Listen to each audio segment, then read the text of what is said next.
Bonjour, avec cette vidéo, vous allez pouvoir remplir la section 3.4, le pourcentage et le passage d'une forme d'écriture à une autre. Donc, commençons avec le passage d'une forme d'écriture à une autre. On peut représenter des nombres à l'aide de la notation fractionnaire, de la notation décimale ou d'un pourcentage. Alors, on va voir ci-dessous toutes les façons pour faire toutes les conversions possibles. Commençons par passer de la notation fractionnaire, donc d'une fraction, à une notation décimale, donc un nombre décimal. Pour ce faire, on doit diviser le numérateur par le dénominateur. Par exemple, 5 sixièmes, on effectue la division 5 divisé par 6, soit à la main, soit à la calculatrice, et ça nous donne 0,83 et 3 petits points, donc on l'arrondit. Ça veut dire que 5 sixièmes est environ égal à 83 centièmes. Maintenant, pour faire le contraire, on veut passer de la notation décimale à la notation fractionnaire. On transforme le nombre décimal en fraction décimale, donc en fraction dont le dénominateur est soit 1, 10, 100, 1000, etc. Et on réduit la fraction au besoin.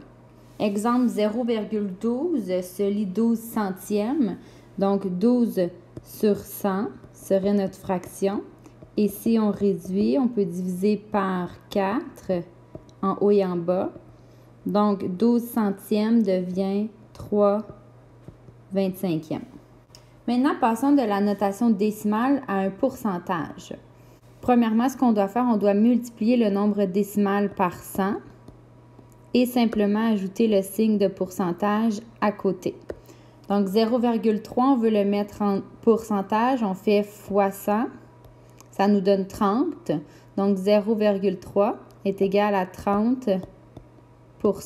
Si on veut passer d'une fraction à un pourcentage, on divise le numérateur par le dénominateur, comme on a fait plus haut. On multiplie par 100 et on ajoute le pourcentage. Donc l'exemple ici est tout fait. On avait 5 sixièmes. On a fait la division 5 sixièmes, ça nous donne environ 0,83. On multiplie par 100 et on obtient 83%.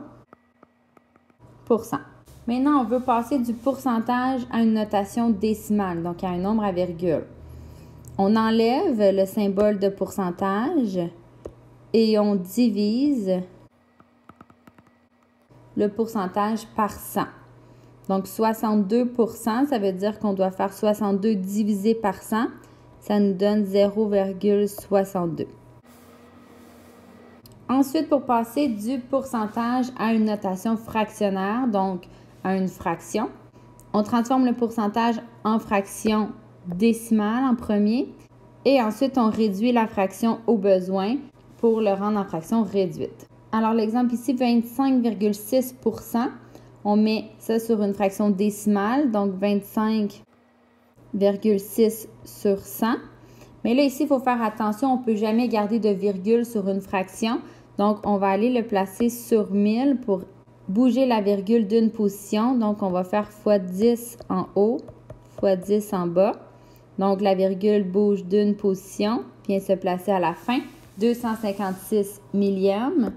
Et là, on peut réduire pour avoir une fraction réduite. Donc, ici, on peut diviser par 8, 32 sur 125.